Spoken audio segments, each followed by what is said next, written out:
din kenan ba.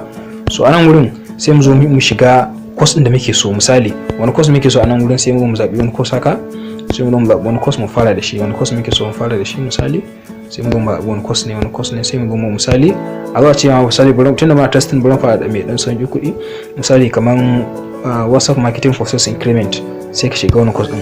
So a cikin nan sai ka enroll, ka da enroll zai bude maka inda zaka biya kuɗi ka fara karatu. So gashi ne ya bude maka inda zaka biya kuɗi ka fara karatu online. Zai bude maka, zai baka damar da zaka yi choosing wani method kake so ka yi making payment da shi.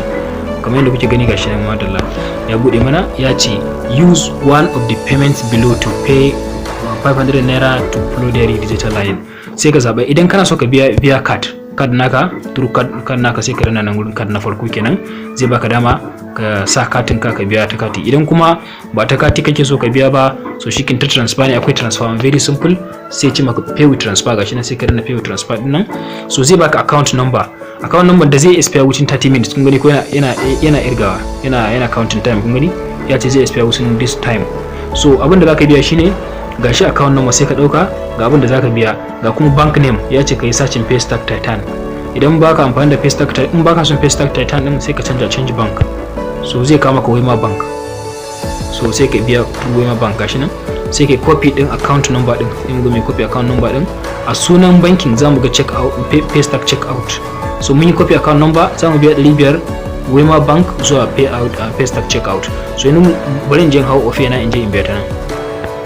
Yawa to gashi nan kamar yadda kuke gani na shi na biya 500 ya nuna mu receipt na Opena. So yanzu abin da za a yi saura kawai shine sai in koma cikin application ina da na minimizing, sai in koma application. Yawa kamar yadda kuke gani gashi nan na da application, tunda na biya kuɗin sai yanzu na I have sent the money, sai in tana nan I have sent the money.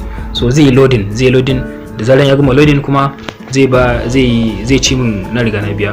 So kun gani ko yace shikenan payment successful, masha Allah gashi ne yanzu zai bude. So yanzu tunda yayi login out dina sai in ƙara login in shiga. Yawa yanda kuke gani yanzu haka gashi nan na sa password dina sai yanzu in danna login. So da zarar na danna login kuma zai kai ni ina bude ko zan ga course dina ya bude. So yanzu sai in shigo nan profile ko sai mu ce profile direct. Ina zuwa profile zan gani course dina ya bude, kun gani ko gashi nan WhatsApp marketing process increment, kun gani har point ina ya karu. Kun san me yasa point ina karu? Saboda na yi attending wacce lecture din kuma na yi subscribing wani course. So in kana subscribing course kuma point ɗinka yana karuwa. So yanzu gashi nan WhatsApp marketing process increment na si ko na course din shikenan. Haka ne duk wani course da kake so ka sai a gina wani process din zaka bi. So sai in shiga wannan course din cikin course namu sai in bude zan ga lectures da ake yi.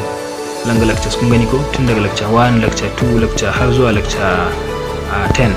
So sai in shiga kowane lecture da nake so sai in shiga misali lecture 1 ga introduction sai in shiga ko sai in kalli lecture din, in tsaya kalli lecture din in fahimta, in ina tambaya gashi sai in shiga nan wuri in tambaya ta shikenan. Kun gani ko